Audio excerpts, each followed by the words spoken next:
All right, so I'm going to try something new. I'm going to go ahead and record the essay, and so you can listen to it rather than read it if you're more of a audio type person. And I like to do both. I like to read and listen. So I'm going to take this for a spin.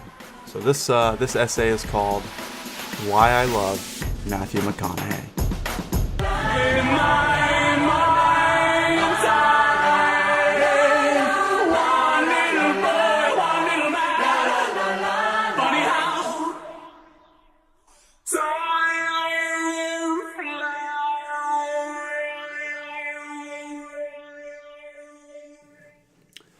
I used to be terrified on days when I had something to share.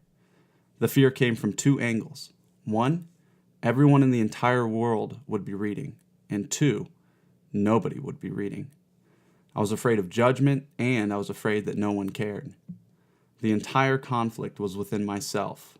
The work wasn't just the writing. It was also making the decision to share. The battle was, and still is, an inward one. A fight that takes place behind the scenes.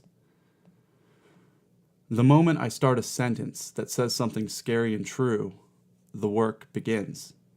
I recognize something that I'm afraid to share, and then I figure out how to explain it.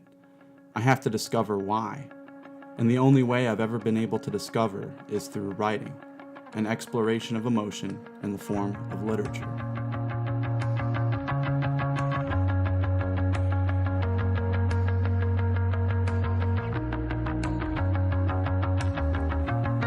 Before stepping in front of the camera, Matthew McConaughey is nervous.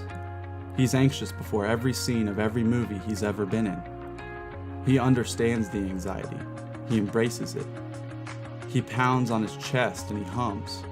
He tells whatever dude is standing next to him, camera guy, assistant director, lighting girl, whoever, "I'm nervous right now."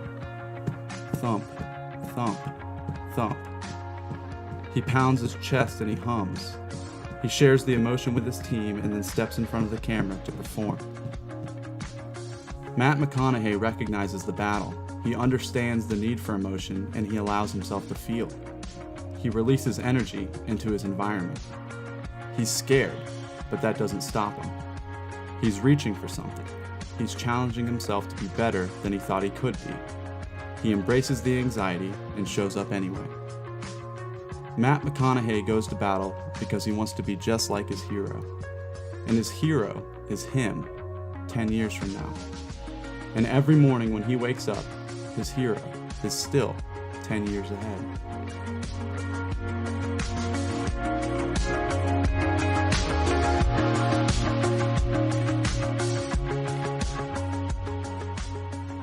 When I wake up, I think about what I want to do. I recognize the constant flow of time and realize that there's no means to stop it. So, I embrace my mortality and I take action towards the things I love. I risk myself in pursuit of the me that I want to be. And yeah, I'm scared a lot of the time. I feel alone. I feel cast away on an island by myself. I feel like I'm the only one who understands, the only one who perceives the world the way I do. So I look at how I'm thinking and connect my perspective with what it means to be human. I read stories about other people, successful artists, entrepreneurs, other men and women who have fought a battle in pursuit of something more. I digest these stories and I become grounded. I stop feeling so alone. I stop feeling different or special. I feel the same. Because we're only human and we all just want to be understood.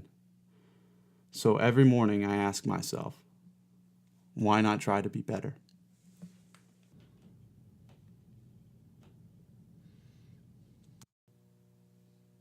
Everything in my own immediate experience supports my deep belief that I am the absolute center of the universe.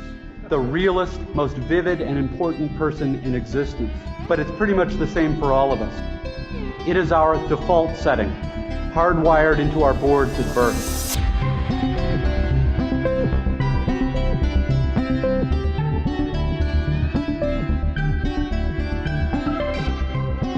Your essential self is the foundation of